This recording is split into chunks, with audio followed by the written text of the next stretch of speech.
Hi అండి. ఇవాళ వీడియోలో గోంగూర చికెన్‌ని ఫంక్షన్ స్టైల్‌లో ఈజీగా, టేస్టీగా ఎలా ప్రిపేర్ చేయాలో చూద్దాము. వీడియో చూస్తున్న వాళ్ళు ప్లీజ్ మా ఛానల్‌ని సబ్స్క్రైబ్ చేయండి. అలాగే ఈ వీడియో నచ్చితే తప్పకుండా లైక్ చేయండి. ఇది రైస్ ఇంకా పులావ్‌లోకి చాలా టేస్టీగా ఉంటుంది. దీనికోసం స్టవ్ పై ఒక గిన్నె పెట్టుకొని అందులో 1 టేబుల్ స్పూన్ ఆయిల్ వేసుకోవాలి. ఇందులో ముందుగానే శుభ్రం చేసి పెట్టుకున్న 200 గ్రాముల గోంగూరను వేసుకోవాలి.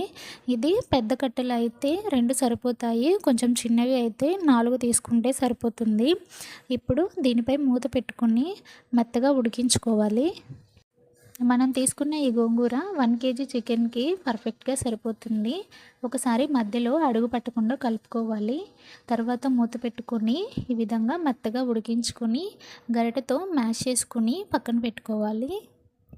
ఇప్పుడు కర్రీ ప్రిపేర్ చేయడం కోసం స్టవ్ పై అదే గిన్నెను పెట్టుకొని అందులో 3 టేబుల్ స్పూన్లు ఆయిల్ వేసుకోవాలి. ఆయిల్ వేడెక్కిన తర్వాత ఇందులో చిన్న చెక్క ముక్క, 4 లవంగాలు, 2 యాలకులు వేసుకోవాలి. అలాగే హాఫ్ టీ స్పూన్ షాహీ జీరాను కూడా వేసుకోవాలి.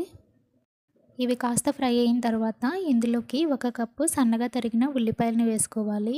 ఇవి మీకు వీలైనంత సన్నగా తరిగి వేసుకోండి. ఇప్పుడు వీటిని ఒకసారి బాగా కలుపుకొని కొంచెం ఫ్రై అయిన తర్వాత ఇందులోకి 4 లేదా 5 పచ్చిమిర్చిని మధ్యలో చీల్చి వేసుకోవచ్చు.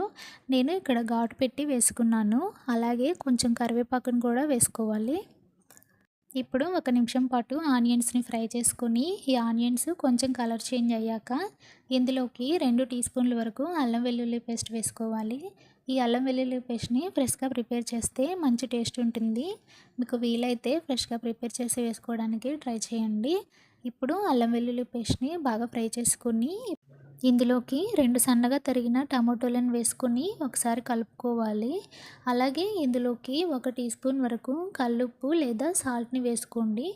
అలాగే ఒక పావు టీ స్పూన్ పసుపును కూడా వేసుకొని ఒకసారి బాగా కలుపుకొని ఈ టమాటోల్ని మెత్తగా అయ్యే వరకు ఉడికించుకోవాలి.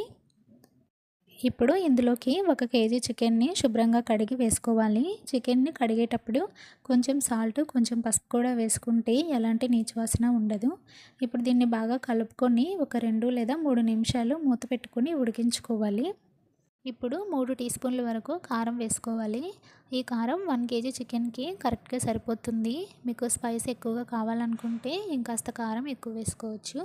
ఇప్పుడు ఈ కారం చికెన్‌కి పట్టేలా బాగా కలుపుకొని మూత పెట్టుకొని మరో 2 నిమిషాలు ఉడికించుకోవాలి. ఈ గోంగూర చికెన్ చపాతీ లేదా రోటీల్లో కూడా చాలా బాగుంటుంది. ఇప్పుడు చికెన్ 80 లేదా 90% ఉడికిన తర్వాత మనం ముందుగానే మ్యాష్ చేసి పెట్టుకున్న గోంగూరని ఇందులో వేసుకోవాలి. ఇప్పుడు ఈ చికెన్, గోంగూర 2 బాగా కలిసిపోయేలా ఈ విధంగా నీట్‌గా కలుపుకోవాలి. చికెన్ పూర్తిగా ఉడకక ముందే మన ఈ గోంగూరని ఇందులో వేసుకోవాలి. లేదంటే ఈ గోంగూర చికెన్‌కి సరిగా పట్టదు.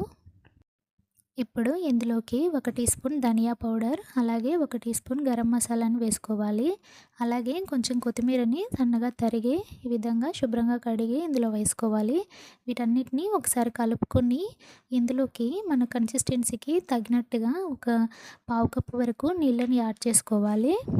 ఇప్పుడు వాటర్ అంతా కలిసేలా కొంచెం నెమ్మదిగా ఈ విధంగా మిక్స్ చేసుకొని మూత పెట్టుకొని స్టవ్‌ని సిమ్‌లో పెట్టుకొని కుక్ చేసుకోవాలి.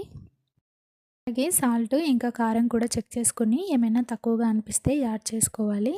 ఇప్పుడు ఈ విధంగా నూనె పైకి తేలే వరకు ఒక 5 మినిట్స్ సిమ్‌లో కుక్ చేసుకుంటే ఎంతో టేస్టీగా ఉండే గోంగూర చికెన్ రెడీ అయినట్టే.